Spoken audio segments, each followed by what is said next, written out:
I was making up these really complicated made-up businesses that I thought people should start. People didn't give a crap about the dog park camera to tell you if there are dogs to park before you go, or like a vintage concert T-shirt box that comes to your door.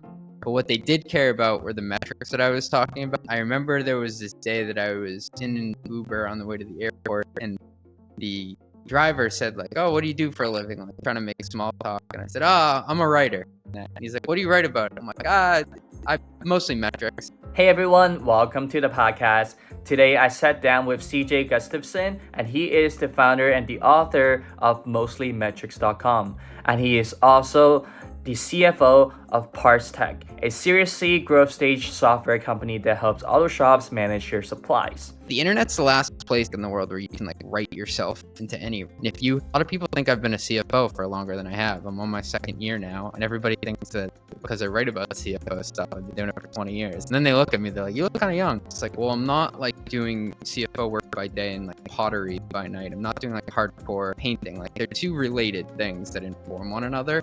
It's not like I'm living two distant lives. I think the mistake I made is that most of my audience are operators, and that ended up being more of a product for sell-side equity research or hedge fund people. And in my conversation with CJ, we talked about how CJ got started by writing random business models on Substack, and how that slowly reiterated itself into now, where he writes about financial metrics for CFO for financial operators.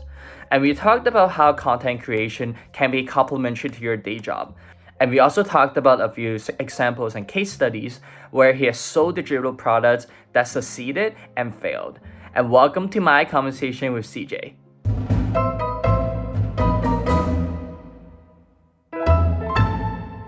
Mostly Metrics is a newsletter that cover different matrices and numbers, and especially on financial management for people who work in finance, both in industry and advisory. And you had a wealth of background working in M&A to PE to investor relations to CFO now today at Autosport at Vertical SaaS. How can you walk me through a little bit of your professional journey? Yeah, sure. Out of college, I didn't truly know what I wanted to do. I knew I wanted to make money, and I had a finance degree, but what's next? And pretty hard to get an investment banking job. I also don't know if I would have lasted, but I got a job doing consulting, which ended up being probably the same amount of hours as investment banking when you add in all the travel. And so it was basically going company to company all across the country, popping in and out as kind of like a financial tourist, trying to solve some problems for them. And a lot of it was around M&A transactions. So I got to see how companies are bought and sold. And it was neat to learn the different business models along the way. I didn't feel like I had a sense of ownership because I was just visiting the company, but I did learn how they brought a product to market, how they organized resources, and then how somebody from the outside would value them and essentially decide if they wanted to buy them or not. And after doing that for a while, I got a chance to go over to a private equity firm where I worked in-house on valuations, so marking them to market each quarter to say how much the portfolio is worth, and then also fundraising. And so after about 2 years there, I had an option of to go any further in this. I would need to get an MBA, and I felt like I'd built up a lot of momentum, and I didn't want to forego a salary and everything and go back to school. So I made a switch over to the operator side. And I really feel like, Alex, that's where I hit my stride. I think I was probably a B- player on the private equity side, maybe even worse. But I was never going to be a world beater there. I tried really hard and I enjoyed parts of it, but I was meant to help companies grow from the inside. And so I helped lead FP&A teams at high growth software companies. And then I eventually made my way to CFO. And along the way, on nights and weekends, I did try to start my own business, which was a marketplace. And then as part of that, I also started Mostly Metrics. So I'm kind of a guy who can't sit still and just do one thing. And I'm obsessed with business models and how things make money. That's awesome. When I look at all the different sort of newsletters out there, a lot of them are filled with which are the top 10 stocks to invest into. Yeah. How do you make money? How do you get rich quick? And there were very few newsletters that teach you how to actually evaluate a company. And there's even fewer newsletters that teach you how to become an operator and be good at financial management. And then there are a lot of information out there teaching people like how to get into investment banking, how does like private equity work. But once you switch to the operating side, it becomes really quiet. And I was scratching my own itch. You nailed it. That was the opportunity I saw. And so I looked up to people like Thomas Tongas and Alex Clayton. I still do. And so they're both obsessed over the newsletters they'd send out and the metrics they would break down. Same thing as Jam and Ball from Altimeter. And eventually I said, this is like 80% of what I want, but there is a bit missing from both the tone in which it's written and some of the subject matter. And I said, there's like a gap when it comes to become an operator who's looking to make decisions on what levers to pull in a business versus if it's a binary invest or not invest decision. And that's where I started writing. And I had like this imposter syndrome at the beginning. Like, these guys are really like famous. They know more than me.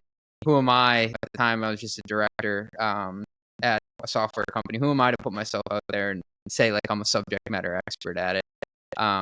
But I did. I started, and like a couple hundred pieces later, here we are. I think I added it up, and I'm almost like 3 Harry Potter books equivalent of like word count into it at this point. Before we get right into like mostly Matrix, you said a little bit about like you were very interested in starting different businesses and really interested in business models, couldn't sit still. Curious, before you started mostly Matrix, like what have you done? So me and my wife tried to start a marketplace for last minute tours and activities. So if you think about what kayak.com is for finding flights and hotels, what we were trying to do is if you landed in a location and you said, hey, I didn't plan anything on our itinerary to do today, we're not great at planning ahead. Like, I want to go on a whale watch today. How can I find one near me that still has capacity? And so we built some product that basically had live inventory to all these booking systems of foreign activity operators. And so you could book in the moment and use up their spare capacity. And it was an affiliate-based model. And what we discovered was a marketplace, like, while it seems simpler on the surface that you don't have to actually own anything, you're building 2 businesses at once, right? You're building a supply side and you're building a demand side. And we didn't have any funding, so we were trying to self-fund it. I spent a lot of money on that, and I wrote about it and how much that sucked to lose money. And in the process, I kind of learned what made this model different than a typical B2B SaaS model. I learned what liquidity was on both sides of the equation. I learned what LTV to CAC was for each user that we onboarded. And so although it wasn't a financial success by any means, I learned a lot about not only business models, but just kind of betting on yourself and taking a chance. So mostly Metrics, I guess it's a business now, it was, my wife jokes that like, if only we had known that what people really wanted was just for you to write, which like the marginal cost is 0. It's just like my time. So it was a nice discovery, I guess, along the line. So when you were first starting mostly Matrix and about 2022, 2021, how were you thinking about like the proposition of the newsletter? Like, did you have a clear view as like you have now? No, it was actually originally called Steal My Idea. And so I was making up these really complicated made up business cases on businesses that I thought people should start. And I found out that people didn't give a crap about like the dog park camera to tell you if there are dogs to park before you go, or like a vintage concert t-shirt box that comes to your door. But what they did care about were the metrics that I was talking about, and like how I calculated net dollar retention, how I calculated CAC payback period, and the different charts that I put in. And so when I started to just explain how those were calculated and why they were important, that's when it started to gain traction and take off. And that's what I call finding audience market fit. How did you sort of get that feedback from the users that they were mostly interested in the Matrix instead of like the business ideas? I had been posting some of it on Indie Hackers, and there were a couple of people that I met on there who gave me feedback. One of the guys is still my buddy today, Nicholas. He builds a tool now for newsletter creators that he originally built to help me out called Mega Hit, to look at your subscriber list and see who's actually subscribing for advertisers. But I found that like honestly, some of it's just the silence of nobody reacting to it, which is the worst. And a lot of people think that when you start writing, everyone's going to criticize it and say this sucks, but it's honestly nobody cares about you. They're not going to say anything really. It's probably just going to be buried on the internet, and it's going to be hard to find. But there were a couple people who said like, I think they were trying to be nice. They're like, oh, that's a funny idea. Well, but what's that chart over there? What's that? And so that's how I kind of honed in on what people cared about. Instead of like reacting to what people have commented, and you also mentioned you went on Indie Hacker to sort of put yourself out there and gather different opinion pieces. How did you decide when to make a changes like rebranding your page or like reframing your format of the newsletters? Like how did you kind of convince yourself to make these big decisions? I think I got discouraged for a while writing what I was writing because like some of the posts would have like single digit views, and I wasn't getting many subscribers. And then I at one point was just like, I'm just gonna try different stuff. And so there were a couple other, like I never changed the name other than once, but there were a couple iterations of just like content. Like some of it was more theoretical stuff about like I remember I wrote about like preferential attachments, like why the top companies end up getting the most market share. And I started to slowly hone in on what my voice was from a business sense. So like it wasn't a direct thing at first. And then I got to a point where I was writing more and more about metrics. And I remember there was this day that I was in an Uber on the way to the airport, and the driver said like, oh, what do you do for a living? Like trying to make small talk. And I said, oh, I'm a writer. And so I'm a CFO at the time at this point. Or maybe I was in investor relations. But either way, I was in finance, and I was just saying that. And he's like, what do you write about? I'm like, I mostly metrics. And that's where the name came from, just that cab ride. And I went online like right after I bought the domain, and that's when I made the hard shift over. Wow. Kudos to the Uber driver prompting the newsletter to happen. Yeah. When did you start to realize mostly metrics can be a business on its own? I think when advertisers started reaching out. So I put a form on the site to say, if you want to advertise with me, let me know. I didn't monetize anything until after 10,000 subscribers. So I turned on paid because I wanted to do two things. I wanted to invest in other startups, and I didn't have the spare cash. And I also wanted to donate an amount every month to a different charity. So I thought it would be fun to every month pick a different charity and donate $1,000 to it. And so, and my mom wanted me to do that, which was cool. So I did that to please my mom. Always listen to your mom. And so I turned on paid, but like the paid growth is very linear. It's like a slog. It's like a base hits game. People think that you turn it on and just like, I have tons of money. It's like, no, you have to like really grind it out. And people also churn all the time. Like consumers are fickle. It's not like B2B. But when I realized it could be more than just some extra side cash, I think was when advertisers started reaching out. So imagine it was about, I think it was late 2022, early 2023 when you started doing things outside of the newsletters. So for example, the podcast, for example, the benchmark, proprietary research that you've been putting out. How do you kind of validate the ideas that they're good use of your time? I gotta give the audience props for sticking with me because I've had like 10 shitty ideas that I've tried. People think that I have it all figured out, but like I did an angel syndicate once, and I hated taking other people's money, so I stopped doing that. I also didn't like asking people I knew for money. I tried this headcount research stuff to basically say like, are different companies building capacity or not? And I found it interesting, but people would always say, well, maybe they're just more efficient and they don't need headcount. Maybe it's not that they're not doing it.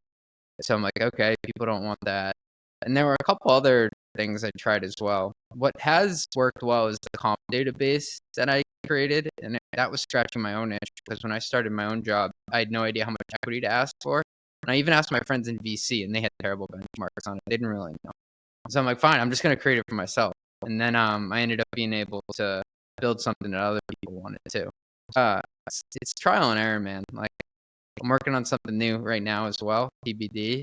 And sometimes people like it, sometimes people don't. But you always got to go back to making the main thing the main thing. And that's what the writing is. And the So I'm curious if there's any kind of single mistakes that was expensive in a time or dollar manner. No, I don't think I've made any. I haven't like invested a ton of money in it. The only thing that like the domain was $1,000. That's the most I've spent. I haven't done any paid advertising. Like I hired a developer to help me with the comp database, but like that's already paid off. So I don't think I've really made dollar expensive mistakes. I probably just wasted a lot of brain cycles on things that like I thought would be good, and like effort. So yeah, and it's all learning, right? Like you don't know it's not a good route to go until you do it. So I don't truly look at any of it as a loss. Is there any sort of attempt or any sort of experimental product that you were trying to build that didn't end up to be as successful as you thought? Probably the headcount tracking stuff.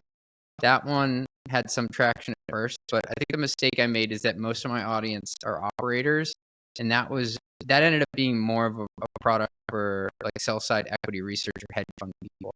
And so there are some of them in my audience, and they're the ones who are trying to build capacity models to figure out like, is Workday adding more sales reps, and does that mean their revenue like is a signal that it's going to go up?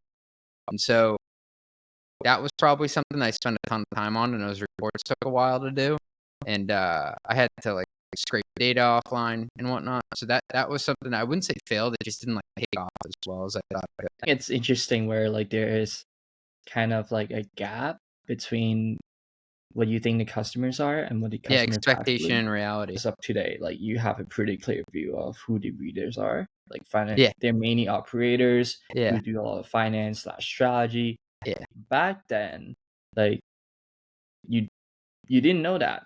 How were you able to sort of develop that view? I think you got to write for yourself and be inherently selfish. That's how you do it. Because I did try to write for this like fictional smart person that I thought was out there, but at the end of the day, you can't trick people to think that something better than you don't. So I just had to write from, it sounds stupid, not like write from the heart, but write from what your experiences are and write from what interests you. Because people will sniff out real quick if you're not passionate about what you're writing. But if you're just putting words on a page because you think like people want these 10 Google Chrome plugins, it's like, A, is that useful to anybody? And B, do you actually care about it? Because they're going to be able to tell from your writing, you know? And when you were writing all these content, have you ever encountered problems with like finding ideas with what to write? Because if you think about the world of finance or the world mostly matrix, there are only so many matrix out there. There are only so much sort of scenarios out there that you can really talk and deep dive into. Like, have you ever struggled with finding like ideas to write about? I get this question all the time, and I've never once struggled to find an idea of what to write about. I think Lenny Rachitsky is somebody that I look up to. He's in the product space, growth space. He talks a lot about like how he thinks about it.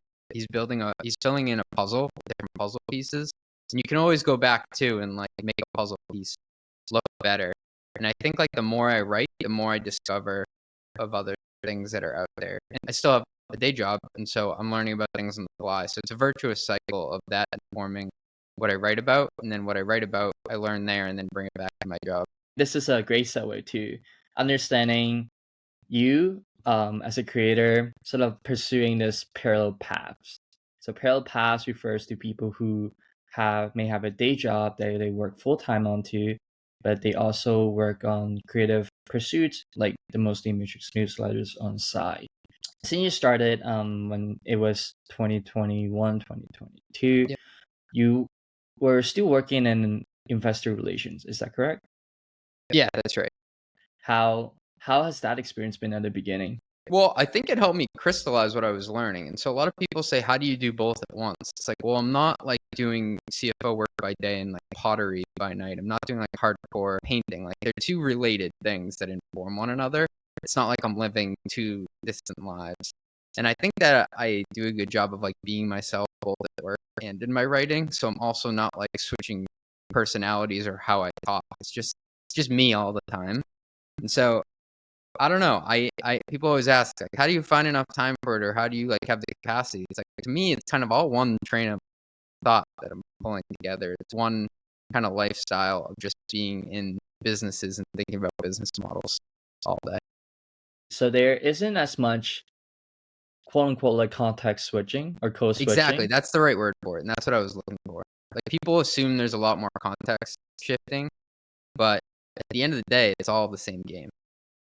What about time though? How do you manage between those two? I have a lot of pieces written already, like probably over 20 that I haven't released. And so like we had a baby recently, and so you can't like take meetings and you take some time off work, but you do have downtime. So I wrote a ton of pieces then and just banked them. And honestly, like I write at least one piece a weekend, and it takes me probably an hour. But it's just something that like, and I'm not saying I'm the best writer in the world or anything, or I'm Henry David Thoreau, but for the type of pieces I write, it doesn't take me as long as some people may think. It's just kind of like my odd skill. And so I do write a lot of things ahead of time. My writing process, though, is that I'll write something like real quick, like 80% done, and it'll take me an hour, and then I'll come back to it before it goes out maybe 3 times, and I'll spend 15 to 20 minutes on it each time. And I'll step away because I have to go do work or something else, and then I'll come back and tweak it again. And so it's coming back to it over and over again in smaller increments after to detail it. And then at the very end, my last thing is I always send it to myself as a preview so I can read it on my phone. A lot of people don't realize that like the majority of people who read your stuff are reading it on mobile. So I'll read it on the couch while I'm like feeding my daughter a bottle or something, or just sitting with my dog, or like eating an ice cream, and I'll make sure that's where I'll read it for the final edits. And I always catch stuff then, whether like I can cut stuff out or if like a word doesn't make sense.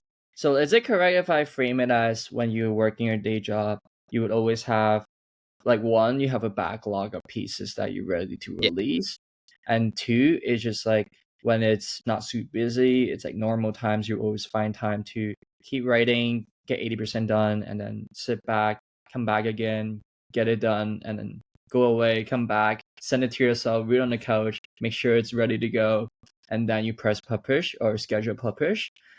How, like, can you tell me maybe a difficult moment, let's say between work and mostly metrics, there is some kind of serious conflict? I think it all just depends on if your work like appreciates what you do or not, and if they understand like that like by building a personal brand, it's actually good for the company. And so I think the first place that I worked wasn't all that thrilled with it, and it was more of an old school way. But the CEO that I work with now is amazing, and he understands that it gives us access to investors. It gives me access to mentors that I wouldn't have otherwise. CFOs who are smarter than me will pick up the phone, because there's only one CFO at a company, right? Like I can't call another CFO at my company for advice. So if I need people to talk to, and I have a podcast and a newsletter that CFOs read, I've been able to get amazing advice through that. So a lot of it depends on people's perspective, but it is rare, the situation that I have, and I had to seek it out where I could do both things at once. So I think a lot of the conflicts will come like for people who are parallel pathing, where they're in a situation where they feel like building themselves up may be at odds with the company. But if you have someone that buys in on that vision, then it's very virtuous. And it's complementary in a way, right? Like It's very complementary. Yeah. I see. So yeah, instead of talking about different conflicts or difficulties, if we now look into sort of the benefits, what has been one of the most unexpected thing that have came out of the newsletter that actually helped you succeed in your role?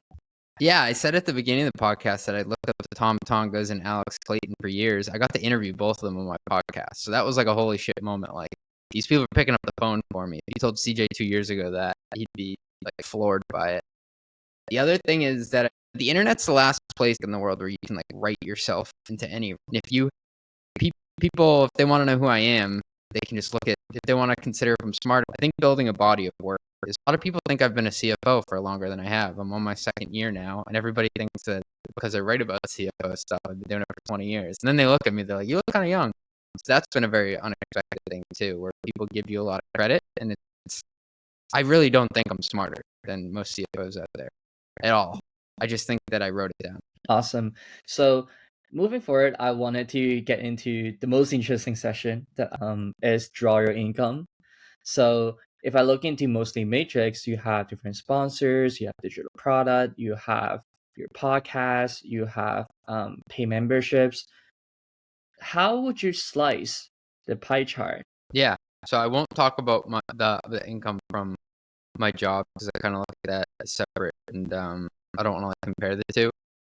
But if I think about a pie chart of newsletter, which is comprised of advertising sponsorships and paid member sponsorships, and then if I think about the newsletter, which is 100% advertising, I would say it's 40% advertising from the newsletter, 40% advertising from the podcast, and 20% paid subscription. So I look at the paid as something that you build up over time. It's easier to jump to an advertising rate than it can be harder to creep that up.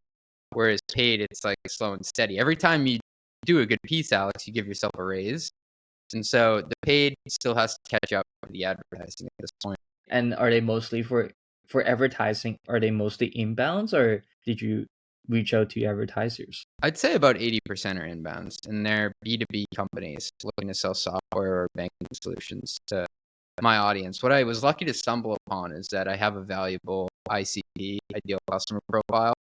So that monetizes decently well. Can you elaborate a little bit for the audience listening? What is an ICP? Yeah, sure. So if you think about every newsletter has a core audience that they're trying to make smarter or entertain. And so I also think about newsletters on a scale of how much you can make and how much you can charge. So at the lowest level, you have just like human interest stuff. So maybe it's like a gossip magazine or something. Then after that, you have stuff that is aggregated and they're like facts, stuff that you can learn, but it's not your own original content. Then after that, you have original pieces that are written that actually help you learn and make money, but it's your money you're spending. And then the fourth level, which I lucked into, is original pieces that you write that help you make money that you can expense. So it's from someone else's wallet. And then within that, I go after CFOs who are usually higher paid people at their org and budget holders and decision makers. And because of that, you can figure out like what would a sponsor be willing to pay to reach this person based on the product they're selling and what their lifetime value customer acquisition cost is. And when you are approaching these conversations with brands in terms of like pricing, every creator kind of face this situation where they call it like asymmetrical information, where like the brands kind of know like how much their customer lifetime values are, but you don't know. And you are basically the customer acquisition cost that they're spending on. So how do you approach those conversations, and how do you kind of price how much you should charge for your podcast and your newsletter? So I actually do know what their lifetime value is because I'm the buyer of a lot of the products. So I'm a CFO and I know what the tools cost and I know how much I would spend on them. So it kind of flips a bit because I'm able to do a lot of back of the envelope math. I also don't price on CPM. Like if you want to talk to me about CPM, like it's just not a combo that I have because I do it based on fixed rate and I only do it for 3-month increments too. So what I said to myself is I have a job. I can't be out there just selling all the time. I also like, as much as I enjoy talking to a lot of the marketing managers and I've actually become friends with a lot of them, they're really helpful. I just don't have the bandwidth in the day to take 1,000 calls. So if you want to buy it, it's a fixed cost. It's this amount, and it's 3 months or more. So that way for the newsletter, I only have to sell 4 times a year. And so I'm sold out for this year, which is pretty cool. How do you think about your time, right? Like let's say between writing, between talking to brands, between podcasts, you said there was like a 40% split, 40, 20% split, but I'm sure when it comes to like how you spend your time, it might be a little bit different. Like Yeah, and that's like probably the only frustrating thing about getting bigger is that it takes you away from the content creation to a certain extent, and you have to be more business minded about what you're working on with your time. But at the same time, you can't like just can't forget what got you here to that point. And so you always have to do a reality check of what you're working on. And so I have been working with someone who's great to help me a bit on the sales side. And then I do have a production company for the podcast. So I have found some avenues of where I can outsource things that I'm not uniquely qualified to do. Can you elaborate or extend a little bit on the outsourcing side? Like what pieces are you currently outsourcing? What is the thinking behind that? Yeah, so if I get inbound requests for advertising, a lot of it's exploratory and I'm not the cheapest one in the world to sponsor, so they may say no, which is totally fine. Because I think if people are saying yes all the time, then you're way too low price. And so I have a guy who's great who will look into like take those first combos to qualify if they're good leads, and then he can pull me in to talk to them and we can close them together. So that's been super helpful with just making sure that I'm not trying to play salesman all the time. And then podcast production, since I have advertisers, I can pay for like fixed rate production to get it out. And so they'll also help me with some of the logistics. Like these are the timestamps for it. This is the description of the episode. This is the clip we think you should pull out. Nirvana is I just show up, I do the podcast, I have an amazing conversation, I learn something, and it gets done. The reality is, what's the most frustrating part about doing a podcast is the schedule, because I interview very important people, and I feel very lucky to do so, but they do not have a lot of time to spare. So when they say, if I'm interviewing the CFO of a major airline or a major bank, like I have to just work with their schedule. It's pretty hard for me to be like, nah, can you move that like 2 hours? So that's the piece that takes the most time, or is the most, I say, limiting. And let's say if I ask you today, what is your biggest challenge with mostly metrics comparing to, let's say, when you first started? How would they differ? My biggest challenge, I would say, it's knowing how often to send people, right? Because it's mind blowing. First of all, the people even want to hear from me, and now it's like I'm up to sending twice a week, one free and one paid. Would they be cool if I sent it 3 times a week? Would they be cool if I sent it 4 times a week? What's the law of diminishing returns here? And sometimes I get a bit nervous of experimenting with that. Like I said, I'm working on a third potential send right now. And you never know how the audience will respond to it. Like how much CJ is too much CJ. Like when I started the podcast, I remember my wife being like, this is going to be interesting if there are that many people out there who really want to hear from me this often. She was just like joking, which she still loves me. But I'm also amazed by it because I started doing the podcast once a week. Now I do 2 interviews a week.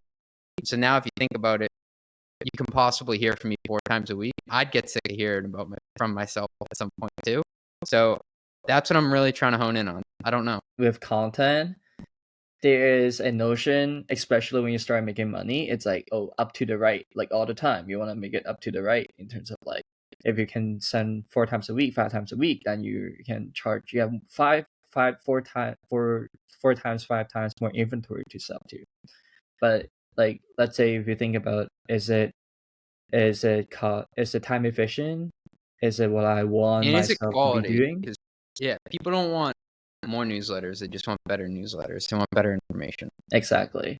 So yeah, now I wanted to ask a little bit about sort of your reflection / like future of mostly Matrix. So starting with reflection, what has been some of your biggest learnings from mostly Matrix? Showing up is half the battle.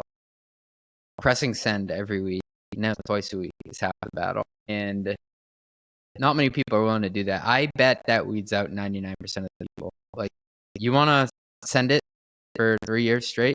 Go ahead, be my guest. But like, time and effort is part of my competitive mode here. That I've just done it longer. Yeah, I think it resonates with me in terms of like investing as well, which is like instead of timing the market, it's more about timing the market. So if you accumulate enough time, putting enough content out there, it compounds, right? In terms of like the depth of the content, the quality of the content, the comprehensiveness of the content, it compounds over time. It really does. So when reflecting onto like your previous years in building mostly Matrix, what is something that you would have done differently? I think I would have started promoting it on LinkedIn more earlier.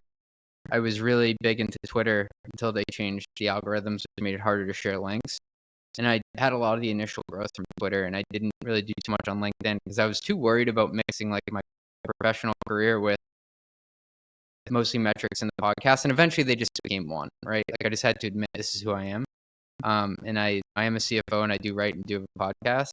And so not leaning into LinkedIn earlier, I think that could have helped. And then I think for the podcast, I'm discovering, and it's not too late by any means, so I'm discovering that video has better discovery on YouTube than like Apple and Spotify. So when you say videos have better discovery on YouTube than Spotify, what does that mean? It's easier to find new podcasts on YouTube. So it's hard for people to hear about podcasts other than word of mouth from friends. Whereas on YouTube, the algorithm will serve it to you better. So now let's take a more forward-looking perspective onto like mostly Matrix. You alluded a little bit on deciding on the frequency of the newsletters, how often you want to send it, and now you're also building the benchmarking compensation tools. With some of the latest releases are mostly about sales commissions, representative pay salaries as well. How do you generally think about the next 12 months gonna look like for mostly Matrix? Yeah, I think I also want to evolve to become the de facto equity research newsletter for operators. So I'm always benchmarking things, whether that be comp or metrics. What's your CAC payback period? What's your net dollar retention? How does it compare by sector, by industry? So that's something I'm working on now. Other than that, like I want to keep building the audience because I look at it like people have startups and they make a product and then they go search for the distribution. You can also do it the other way where you build an audience and a distribution system and then you figure out what product they want and what you feel passionate about. And if those two connect, you can sell it into that base. So that's what I think is like in for me in the next 5 years. I'm still a CFO, so I gotta make. Absolutely. Have you ever thought about? I think it happens with if invest like the best as well. When you build enough of a distribution channel or you kind of have enough content, you can spun it out and start a different channel covering a similar topic. For example, today I'm gonna cover a lot of these finance knowledge for operators. Maybe tomorrow or after 5 years, I will launch a new newsletter about metrics just purely for equity research and sales and trading. Is that something that you ever thought of? It would always have to be something that I feel like I'm uniquely qualified to give an opinion on. Like I'm not gonna wake up and start a newsletter for like HR or engineering. And I think that's where a lot of people go wrong. They're like, "Oh, I'm just gonna do it for the next department or next type of person." It's like, well, what do you have to say that they're gonna appreciate? And so it would have to be an extension of something that I do today. When you think about sort of on a personal level, now you have been doing a little bit of a little bit of everything in terms of like mostly merchant building products, building distributions, experimenting with different frequencies, talking to sponsors, and on your day job, you're the CFO going to second year, navigating different circumstances, interest rates, financing, fundraising, Yeah, all that good stuff. Like in if you kind of zoom out, like you also have a family. You talked about a lot. I'm sure great husband, great father. I'm trying my Like best. where do you want yourself to know for? I want to be known for the number of people that I help make a career. So I think of it like an NFL coaching tree. So I hope all the people who have worked for me go on to do even bigger things than I have. And that will extend into my writing too, right? Like people that I can impact through that. So I think the legacy for me is to empower other people to do cool things and be a part of their story because like doing stuff on your own is cool, but being able to say like I changed somebody else's career to me is that hits home. That's super awesome. And lastly, I wanted to leave with this interesting question. Yeah. So, let's say if you could put up a billboard in the middle of the world, let's say New York City, Times Square, you can put whatever message in it. What would you put on it? Raise your prices. No. It's kind of like Nike's just do it, but for newsletters, I would write just hit send.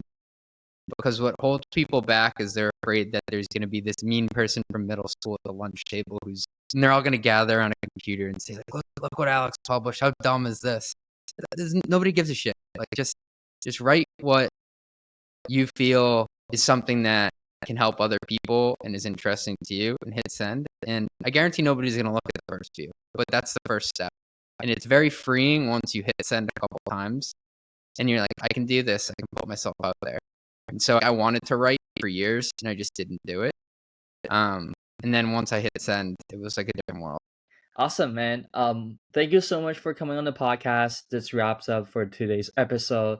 And if you would like to learn more about CJ, please follow Mostly Metrics. Everything will be linked in the description. And again, CJ, thank you so much for coming. It's been a great time. Thanks for having me on and thanks for the super thoughtful questions. Appreciate it, Alex. So that is it for today's episode. Thank you so much for tuning in. All the links and resources will be shared in the descriptions. And if you'd like to support the podcast, please leave us a 5-star rating on whichever platform that you're on. It would help us a ton to reach new audiences. Thank you so much for listening. And again, I see you in the next one.